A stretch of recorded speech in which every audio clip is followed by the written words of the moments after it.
خیلی مخلصیم. روز همگی بخیر. من حمیدم، اینجا استودیوی طراحی مایدفه.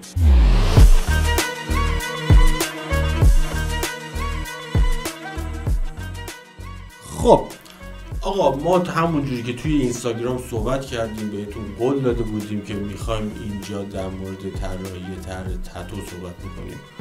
طرح تتو تو سبک‌های مختلف برای تتو آرتیست‌های حرفه‌ای، غیر حرفه‌ای، کسایی که میخوان یاد بگیرن طراحی طرح تتو رو.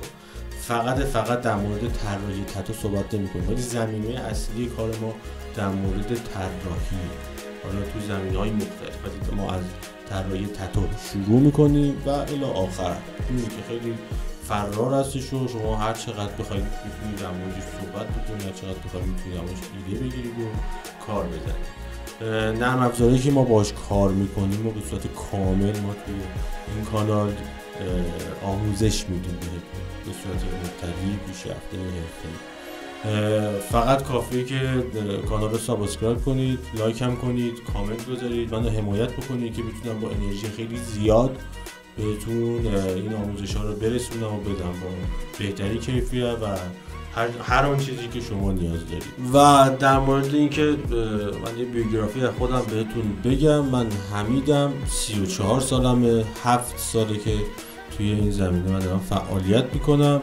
همونجا که حالا دوستای خیلی زیادی توی اینستاگرام، تتوارسه خیلی زیادی که توی اینستاگرام باشون رفیقم، منو کاملا میشناسن، ولی برای کسایی که مخاطب یوتیوب من هستن یه بیوگرافی بهتون گفتم. نرم افزار خوندم توی دانشگاه و هدف اصلی من آموزشه در حال حاضر که به شدت این هیته، این حوزه کاری توی کشور ما گمه و اصلا وجود نداره و بسیار یک روزنه خیلی بزرگی توی این حرفه نمایان شده و مشخصه و من از اونجایی که لازم دونستم یه ورود کردم توی این قضیه.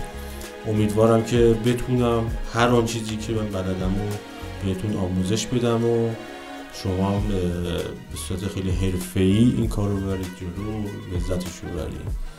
منتظر ویدیوی آموزشی من باشین. البته بگم بهتون که من در سرفصل اصلی کاری که میخوام انجام بدم در مورد آموزش نرم افزار پروکرییت توی آیپد پرو هستش، برای با پرو 2022.